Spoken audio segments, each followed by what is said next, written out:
La paracha de Balak, lue cette semaine en Israël comme en France, contient ce verset prononcé par Bilam, le prophète des nations. Ma tovu alecha Yaakov, mishkenotecha Israël. Quelles sont belles tes tentes, Yaakov, tes demeures Israël. Notre peuple est désigné par deux appellations distinctes. D'un côté, le nom Yaakov, évoquant le talon, l'humilité, la détresse même face aux épreuves de l'exil. Et de l'autre, le nom Israël, symbole de la royauté, de la droiture et de la victoire de l'esprit. Dans la paracha de Balak, le nom Israël apparaît 28 fois et le nom Yaakov seulement 8 fois. Ces deux noms y sont cités dans un même verset à 7 reprises, comme dans celui apparaissant à l'écran. Quel sens donner à cette dualité permanente? Elle n'est pas une figure de style, elle détermine notre identité et notre survie. Elle recèle une stratégie juridique céleste indispensable à notre existence. Décodons le mystère du nom de Yaakov. Comment ce nom, loin d'être un attribut de faiblesse, constitue une protection invisible et une ligne de défense efficace devant la rigueur de la justice divine. C'est le secret du jugement comparatif qui nous procure en permanence une immunité. Le célèbre Rabbi Lévi Yitzhak de Berditchev s'est vu décerner le titre de Sanégoram chez l'Israël, l'avocat de la défense du peuple juif. Sa vocation, sa passion même, consistait à scruter le quotidien de chaque individu pour y déceler sa beauté cachée, afin de la présenter pour sa défense à la barre du tribunal céleste. Mais cette année-là, l'atmosphère était lourde. À la veille de Yom Kippour, le jour le plus saint de l'année, le rabbi ressent une angoisse terrible. Par son Ruach HaKodesh, son esprit de sainteté, il perçoit ce qui se trame dans les mondes supérieurs. Un funeste décret de condamnation plane sur sa communauté. Écrasés par la pauvreté et les persécutions de l'exil, les Juifs de la région ont négligé l'étude, commis des fautes et se trouvent loin de la perfection spirituelle exigée. Les balances de la justice divine menacent de pencher du mauvais côté. Le rabbi de Berditchev refuse de s'avouer vaincu. En tant qu'avocat, il lui faut des preuves, des arguments concrets à soumettre à la cour céleste. Il confie à son secrétaire une mission urgente. Parcours immédiatement les rues de la ville en cette veille de Kippour, observe attentivement les comportements et viens me rapporter fidèlement tout ce que tu auras vu. Le secrétaire se dirige d'abord vers le grand marché de la ville. Lorsqu'il revient dans le bureau du rabbi, il lui dit tout bouleversé, « Maître, je reviens du marché, le spectacle est effroyable. Le gouverneur local a libéralisé aujourd'hui la vente de l'alcool. En l'espace de quelques heures, les soldats et la population non juive se sont rués sur les tavernes. Ils se sont enivrés, ils se querellent violemment dans la boue, s'insultent, oubliant toute présence de Dieu et toute dignité humaine. » C'est le choc. À quelques heures seulement du jeûne sacré, le monde extérieur affiche un effondrement moral total. Le rabbi écoute ce récit alarmant en silence, les yeux clos. Puis, redressant sa tête, il interroge son messager. « Et qu'en dit-il de nos frères? Qu'as-tu vu dans le quartier juif ?» À cet instant, le visage du secrétaire s'illumine d'une lueur extraordinaire. « Oh, maître, chez les Juifs, c'est tout le contraire. Dès le milieu de l'après-midi, sans qu'aucun décret ne les y oblige, le temps s'est arrêté. Les artisans ont fermé leurs échoppes, renonçant à tout profit matériel. Ils ont tous couru vers le mikvé, le bain rituel, pour purifier leur corps. Et puis ensuite, je les ai vus s'embrasser les uns les autres, se demandant mutuellement pardon pour les offenses de l'année, afin d'effacer toute rancœur. Alors que la nuit tombe, les maisons sont désertes, ils sont tous réunis dans la synagogue, serrés les uns contre les autres. Drapés dans leurs vêtements blancs comme des anges, ils ont entamé leur jeûne et attendent, le cœur battant, le début des prières. Le secrétaire vient de mettre le doigt sur une vérité immense. Sous l'écorce de leur faiblesse, l'étincelle de pureté intérieure est restée totalement intacte. Fort de ce témoignage, Rabbi Lévi Yitzhak sent une sainte audace s'emparer de lui. L'heure du Kol Nidré a sonné, le rabbin fend la foule en larmes, et il monte d'un pas assuré sur la bima, l'estrade centrale, et face à l'Arche sainte, il élève sa voix vers le trône céleste. maître de l'univers, tourne ton regard vers la terre. Tu as toi-même inscrit dans ta sainte Torah une règle de droit immuable. Tu établis que ton peuple peut être défendu et sauvé par le biais d'une évaluation comparative avec la conduite des autres nations qui l'entourent. Alors moi, Lévi Israq, j'exige que tu appliques ta propre loi. Regarde la bassesse, la vulgarité et des nations cet après-midi même se voteront dans l'ivresse et l'oubli de ton nom. Et à l'épousée, contemple la noblesse et la pureté de ton peuple. Voilà réunis ici, se privant de nourriture, vêtus de blanc comme des êtres célestes, tendus vers toi, dans un élan d'amour et de repentir sincère. Ne les juge pas dans l'absolu, ô Éternel. Blanchis-les, acquitte-les par cette comparaison directe et accorde-leur ta grâce pour le nom de Yaakov que tu lui as donné à la naissance et que tu as ensuite maintenu quand tu l'as appelé Israël. Les mots du rabbi de Berditchev sont mêlés aux sanglots de toute la communauté. Ils débloquent instantanément les verrous célestes. Ce plaidoyer engendra un véritable séisme de miséricorde dans les sphères supérieures. Face à la force de cette comparaison, les arguments des accusateurs s'effondrent. Le verdict tombe.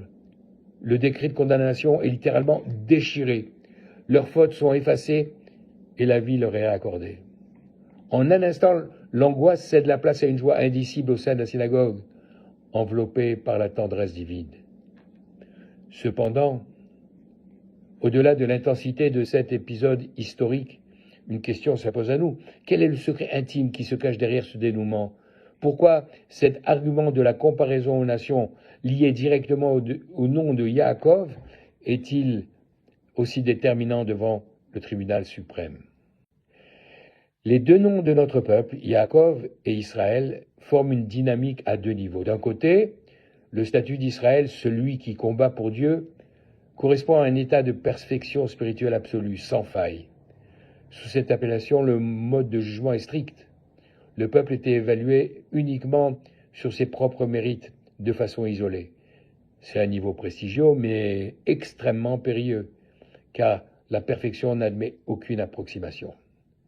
D'un autre côté, il existe le niveau de Yaakov, dérivé de Ekev, le talon au contact du sol, ce dont incarne le peuple juif lorsqu'il est immergé dans la matérialité, courbé sous les difficultés de l'exil. Sa droiture peut être relative ou chancelante, mais ce statut a l'avantage d'activer automatiquement le mode du jugement comparatif. Sous le nom de Yaakov, Dieu ne regarde pas nos manquements de manière isolée. Il mesure l'écart généralement infini qui sépare le juif le plus simple de la déchéance morale des nations qui l'entourent.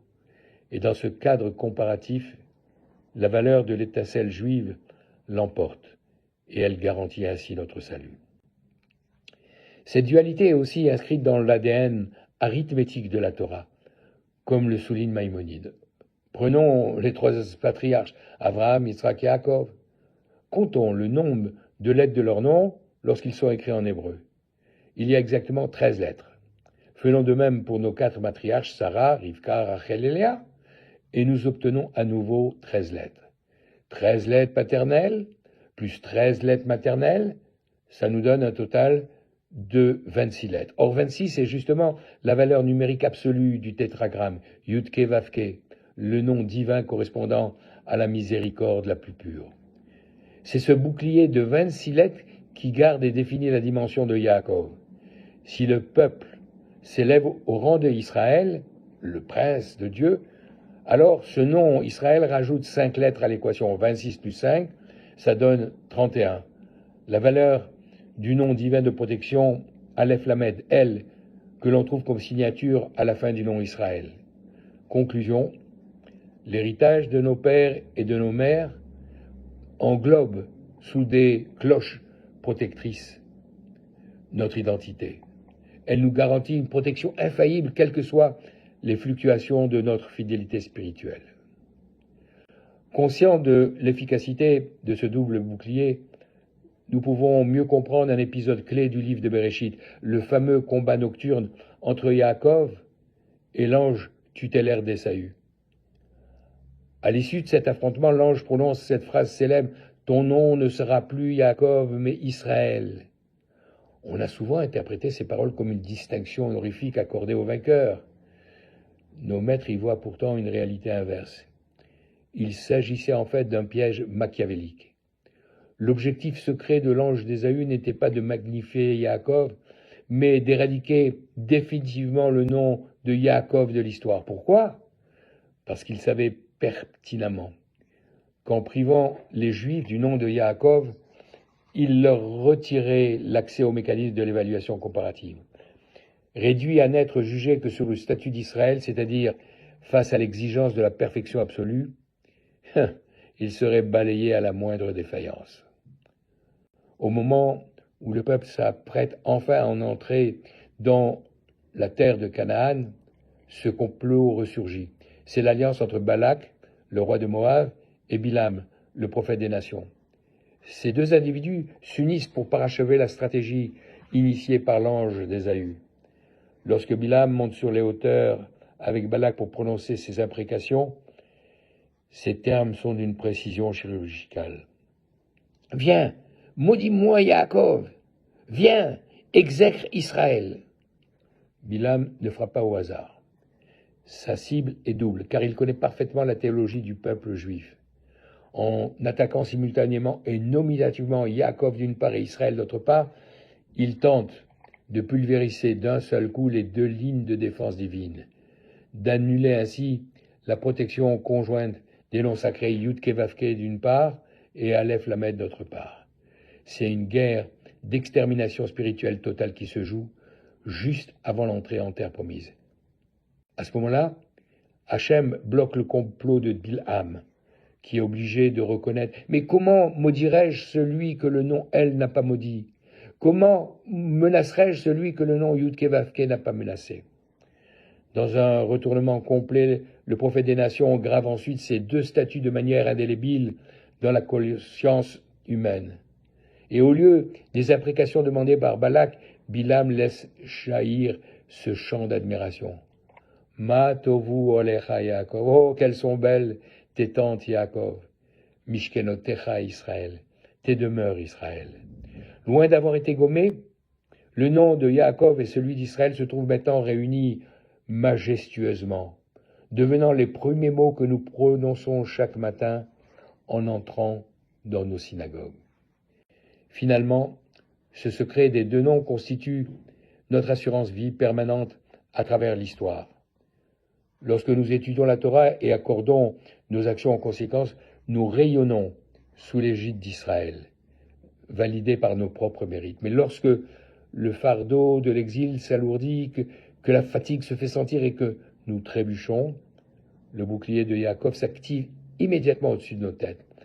Il nous fait bénéficier de la bienveillance du jugement comparatif. C'est pourquoi Dieu a refusé d'effacer notre nom d'origine en proclamant « Ton nom est Yaakov, mais Israël sera aussi ton nom ». Tant que nous préserverons ce nom inébranlable avec l'héritage, les valeurs et les lettres hébraïques de nos patriarches et de nos matriarches, aucune accusation, aucun décret ne pourra entamer la survie de notre peuple. Ces deux dimensions ne s'opposent pas, elles se complètent et nous portent pas à pas vers l'accomplissement de notre histoire et la rédemption finale. Shabbat Shalom.